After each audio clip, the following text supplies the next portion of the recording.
to show you how I designed a keychain. When I first started this project, it was going to be a Mickey Mouse keychain, but it just looked kind of plain, and I decided to change it to a Minnie Mouse one so that I could add her cute little bow. Now it's going to look like this at the end when we cut it, but I'm going to show you how we got here. And with this keychain, or any keychain you make, you're going to want one image and then mirror that image up here so that when you connect them with this becomes the strap that goes through the key ring. So this will fold over right about here, and then you're going to glue the backside of this to the backside of that to create that loop opening. Okay, so to get started, I wanted to find a Minnie Mouse bow. I didn't really like the angle that any of the bows that already exist in Cricut Design Space were at, so I went and found an image. I'm going to click upload, and I'm going to show you exactly how I went through that process. I clicked to upload an image. Now, I have on my desktop a link to a folder that I call my images, and you can see I have a lot of images, and I got all my Disney stuff here, and then I break them down and I go, here's my Minnie Mouse. So I found this JPEG of a bow. It's a nice, crisp, clear, black and white image. I like that because that helps in the whole process of uploading. I'm going to click on that, and you can see the preview come in right here. So now it's asking me, is this a simple image, a moderately complex image, or a really complex image? What does that mean? Well, it gives you a little bit more detail here, but basically, if you're working with what I like to call a coloring book style image, it's just black and white. It looks like an image you'd find in a coloring book, and then you would color with your crayons in here. That's a simple image. Why? Because it's a high contrast colors, black and white. And it has a monochromatic background. The background's all white. So I'm going to select simple. And now I'm going to go to continue. Now, before I do anything over here, I want to use my advanced options. And I want to reduce this top number to 2. That really helps make those outside lines crisp and clear. If you know anything about design, within a black line, there's many shades of gray. When you zoom in, it gets really pixelated. So changing this reduced color to 2 kind of helps it hone in and make everything an even black. Now I'm going to click on the magic wand and just click on the background. And you can see it changes to this checkerboard. Anything checkerboard means it's transparent, see-through, it's like it's not there. So now I want to click on the insides of the bow. So now all the Cricut will cut would be these black lines. And I can even do a preview down here to say that is exactly how the Cricut is going to cut. That's perfect. That's what I want. So I'm going to click continue. This next screen is where you get 2 options. You can even either save this as a cut image, which is what we're going to want to do, or you could have saved this as a print then cut image. If you're doing a print then cut, this would print from your home printer and then cut with the Cricut. That is not what we want to do with this. We're going to want to cut this out of vinyl. And actually, if you save everything as a cut image, it's really easy to change it to a print then cut if you want to go that option later on. Okay, so let's save as a cut image and click upload. So now I have that image in my uploads, and I can insert it to my Design Space canvas. So now I need the Mickey Mouse head for the top of this. So I'm going to go to my images and type in Mickey. And I can even further play with this filter by going to my ownership and saying purchased, because I know I've already purchased a Mickey Mouse image, so why buy a new one? Okay, you can see there's two different Mickey Mouse images. This one, I feel like the ears look a little bit more oval, and these, they look a little bit more rounded. So for my purposes, I'm using this one. Okay, so now I have the images that I want to use. But let's take a look at this Mickey Mouse. He's actually made up of 4 layers. There's red, black, and then there's 2 white ones that are hidden. I can tell they're hidden because they're turned off with these little eyeballs. If I wanted to turn them on, I could. And now they show up behind. So for my project, I am not going to need these little ones here that were hidden.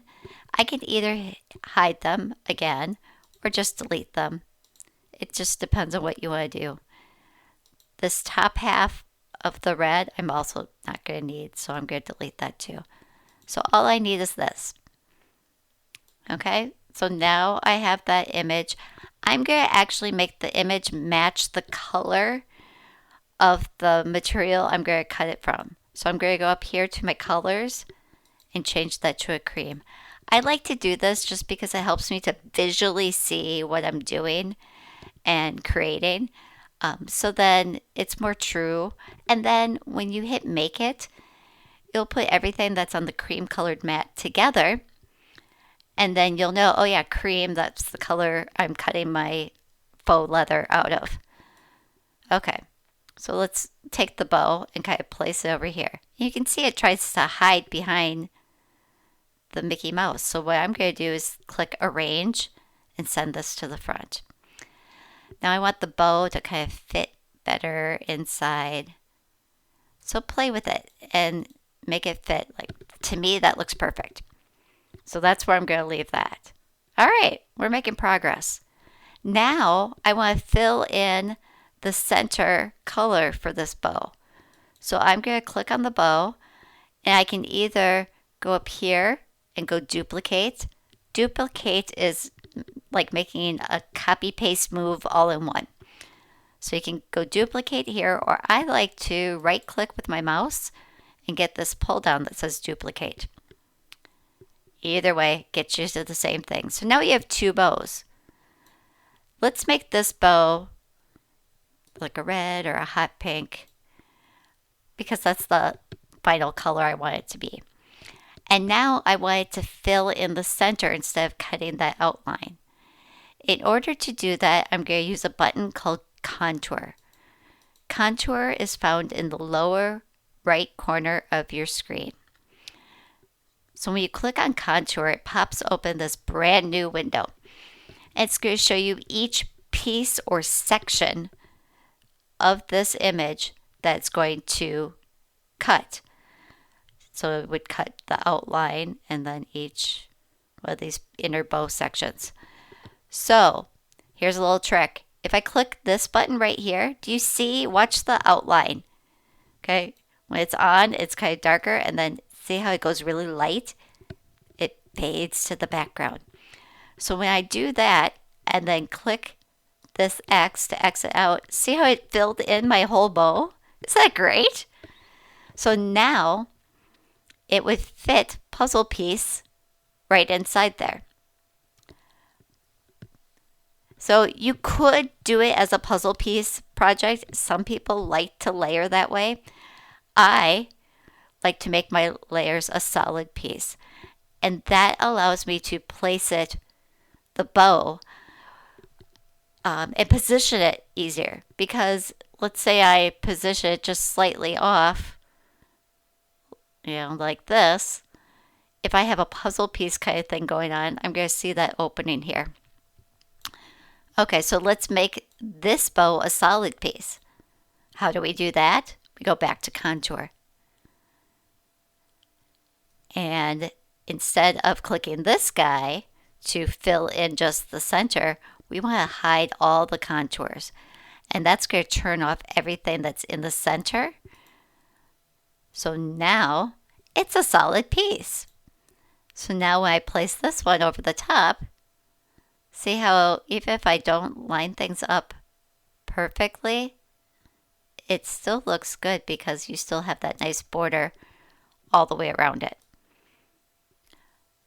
Okay, next step. I need this Minnie Mouse and the bow to be connected together because as you can see here, they're connected and joined together. It's like I melded them together. So how are we going to do that? Well, first let's select both of those pieces.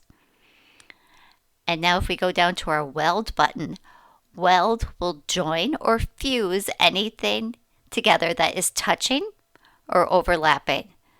So where these pieces are overlapping, that line that separates the two of them is going to go away. So watch. Boom. It went away and now it looks like a Mickey Mouse with a weird kind of centerpiece. That's okay because when you put the bow in that weird kind of centerpiece, it fills it in just perfect. And now my hand's a little shaky. And now you have a perfect outline to Minnie's bow. All right, so now we have one half of this setup. Because I'm going to want to repeat this image, instead of doing all this work again, what I'm going to do is make a big window around these and group them together. Group allows your layers to still stay separate and contain their own data. In this case, the data of the color. So use group when you want things to stay their own color. Okay? Now I can move this all as one big piece. I can also say I want the width of this overall thing to be 2.25, and it resized it to be 2.25 inches across, plus resized the bow accordingly. And you know what? I did the other one at 275, so that's okay. We can go 275. Boom. Okay. So group is really nice because then you can work with all of those separate pieces in a grouping. Now, the next thing that I'm going to do is because these are grouped, I can either go duplicate up here or again, right click on my image and go duplicate. And it's going to make a copy of this whole grouping. So now instead of recreating half of it again, I just duplicated. So I'm going to move this one up here. And now I need to flip it upside down. Well, there's a little flip button here. So I'm going to flip it on its vertical. Perfect. All right. So now I want these to be, let's go with about 2 inches apart. So each one of these bigger squares is an inch. So if this is one, that's 2. So they're about 2 inches apart so that you have enough space for that loop to be created onto your keychain. Now I want to make sure they're lined up perfectly. So what I can do is select everything and use the align tool. And I can either, let's go align horizontally. See how it snapped them together so that they're lined up perfectly? Great. Now we just gotta make that little strap right here. So let's go to our shapes. And I'm going to insert a square. Now, when you resize a shape like a square, it's going to stay proportional unless you unlock this padlock. And now I can stretch it any way I want. So you can make a square into a rectangle. For this one, I think I did my rectangle at 0.35. And the length is not as much important. It just needs to connect and touch the two together. Now, instead of eyeballing where to stick that, let's use that align tool again. So if we grab everything and we say align this so everything's perfectly centered over each other horizontally, boom. I love that tool. It's instead of trying to eyeball things, it just snaps it all together. Okay, so now we have to fuse or weld this strap onto the two Minnie Mouses. So big tip here. You are either going to have to click on both of your Minnie Mouses and ungroup them so that you can click on just the Minnie Mouses, because we don't want to weld the bow on here. We just want to weld Minnie Mouse, the strap, and the other Minnie Mouse. So you can go up here and ungroup so you can pick on each one of those, or here's a little trick. Click over here on your layers panel. You can see right now I've selected the square, which we changed into a rectangle. Now I'm going to hold down my shift key on my keyboard. I know you can't see it because it's in front of me, but trust me, I am holding down my shift key on my keyboard. This allows me to then pick on exactly the other items I want to pick. So now I have these 3 items. See how the bow is a lighter gray over here? So that's how I know it's not selected. So I have 1, 2, 3 things selected. So now if I weld those 3 things together, it kind of looks like our bow disappeared, doesn't it? Have no fear. Click on your shape and go Arrange and Send to Back. Your bow is still there. As long as you didn't have those bows selected, your bows are still there. Okay, so when welding things, they are grouped. Either ungroup them so that you can weld just the pieces you want, or select from your layers panel. So now the last thing left to do is hit Make It and cut this out. So I'm going to drop a link in the description that goes back to my tutorial on shawnmosh.com so you can see how I put this together.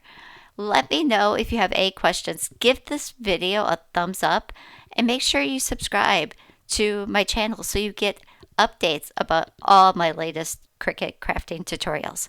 Thanks!